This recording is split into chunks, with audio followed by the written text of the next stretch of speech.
মানুষ বলে না বাচ্চারা যা দেখে তাই শিখে, এটা কিন্তু সত্যি কথা। আমি কিন্তু আমার মেয়ের সামনে কাউকে কোনো কিছু জিনিস দেই, কেউ যদি কোনো কিছু চাইতে আসে তাহলে পরে তাকে কিন্তু সেই জিনিসটা দেওয়া উচিত। দিলে পরে কি হয়, তাহলে পরে কিন্তু বাচ্চাটাও শেখে যে হ্যাঁ কেউ কোনো জিনিস চাইলে পরে দিতে হয়।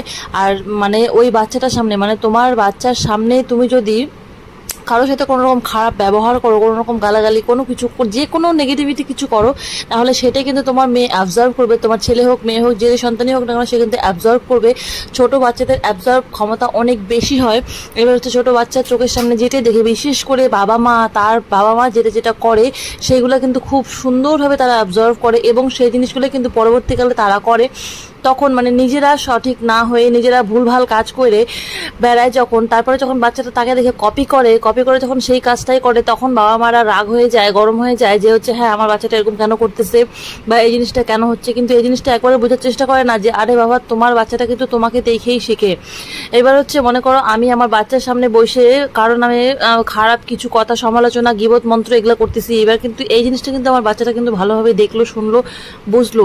এবার কিন্তু সেও কিন্তু ওই ব্যক্তিটার সম্বন্ধে এই সমস্ত চিন্তা ভাবনা রাখবে মাথার মধ্যে, এবং সেও কিন্তু তার সমবয়সী কারোদের সাথে বসলে পরে তারও এই অভ্যাসটা রয়েই যাবে, কারো সম্বন্ধে গীবত মন্ত্র করা, কারো সম্বন্ধে সমালোচনা করা, এই সমস্ত জিনিসগুলো করা।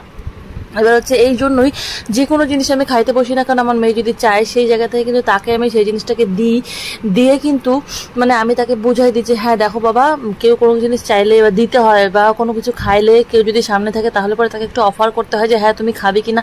এই সমস্ত আচার আচরণ কিন্তু বাচ্চা কিন্তু বাবা এবং মায়ের কাছ থেকে বেশি করে শেখে। হ্যাঁ, তবে তার পরিবার থেকেও শেখে, তার পরিবারের যে আদার্স যে পরিবার পরিজনেরা আছে তাদের কাছ থেকেও শিখে এই জিনিসগুলা, কিন্তু মানে তাদের কাছ থেকে যতটা বেশি না মানে গ্রহণ করে, সব থেকে বেশি কিন্তু সে তার বাবা মার কাছ থেকে গ্রহণ করে। আর বাবাটা তো বাড়িতে সারাটা দিন থাকে না, তাই না? তারপরে বাবাটা যতক্ষণ পর্যন্ত তার সাথে থাকে, যতক্ষণ পর্যন্ত তার কাছে থাকে, তার সাথে খেলাধুলা করে, তখন কিন্তু বাচ্চাটা কিন্তু বাবাটার ব্যবহারটাকে কিন্তু অবজার্ভ করার চেষ্টা করে। এবার বাবা হিসেবে তুমি কতটা সঠিক, বাবা হিসেবে তুমি যদি তোমার বাচ্চার সামনে তার মায়ের সাথে যদি বাজে ব্যবহার করো, তাকে যদি বকাবকি করো, বকাচকা করো, তার সাথে বাজে বিহেভিয়ার করো, তাহলে পরে যদি তোমার বাচ্চাটাও কিন্তু তার মাকে সম্মান করতে শিখবে না। তাহলে পরে সেও কিন্তু কোথাও না কোথাও তোমারই সামনে হয়তো কোনোদিন, মানুষজনের সামনে হয়তো কোনোদিন তোমার বউকে কিন্তু চড়া কথা শোনা যেতে পারে বা বাজে ব্যবহার করে ফেলতে পারে।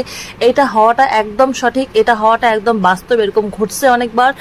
আর এই জিনিসগুলো কিন্তু একটু লক্ষ্য রাখতে লাগে। তুমি যদি চাও যে তোমার সন্তানটা তোমাকেও রেসপেক্ট করুক, তোমাকেও সম্মান দিয়ে কথা বলুক, তাহলে পরে কিন্তু বাচ্চাটার সামনে স্বামী স্ত্রী দুজনেই রেসপেক্টের সাথে একে অপরের সাথে ব্যবহার করবা, একে অপরের সাথে কথাবার্তা বলবা। তোমরা যদি কুত্তার মতন খাই করো, তোমরা যদি খুব বাজে বিহেভিয়ার করো, মানে এখানটা আমি কুত্তাকে খারাপ বলতে চাচ্ছি না, আসলে মানে এই জিনিসটা উদাহরণস্বরূপ আমাকে বলতেই লাগতেছে। তোমরা যদি বাজে বিহেভিয়ার করো তাহলে পরে কিন্তু বাধ্য হবে তোমার বাচ্চাটা কিন্তু ওগুলো শিখতে বাধ্য হবে, কারণ ও তো এখন ওটা শেখার বয়স, তাই না? এখন ও যা দেখবে তাই ও শিখবে। তাই জন্য বাচ্চার সামনে একদম সাবধান। বাচ্চাকে যদি ভালোভাবে মানুষ করতে চাও তাহলে পরেই কিন্তু বাচ্চার সামনে ভালো বিহেভিয়ার করো। আর যদি চাও যে বাচ্চাটা অভদ্র অপদার্থ হোক বড় হয়ে, ঠিক আছে, তোমাদের সাথে অভদ্র অপদার্থ ব্যবহারটা করুক, তাহলে বাচ্চার সামনে ওগুলো করো, কোনো সমস্যা নাই। কিন্তু পরে কখনো বলবা না যে হ্যাঁ আমার বাচ্চাটা কেন এরকম হইলো। পরে এই প্রশ্ন যাতে নিজেকে নিজে করতে না হয় যে হ্যাঁ আমার বাচ্চাটা কেন হইলো, তাই জন্য এখনই সাবধান হয়ে যাও। কেউ কখনো চায় না যে তার বাচ্চাটা খারাপ হোক বা খারাপ দিকে যাক, তাই জন্য কিন্তু সঠিক সময় সাবধান হয়ে যাওয়া অনেক ভালো। বন্ধুরা, ভিডিওগুলো তোমাদের কেমন লাগে কমেন্ট করে জানাও, আর চ্যানেলটাকে সাবস্ক্রাইব করতে ভুলো না কিন্তু।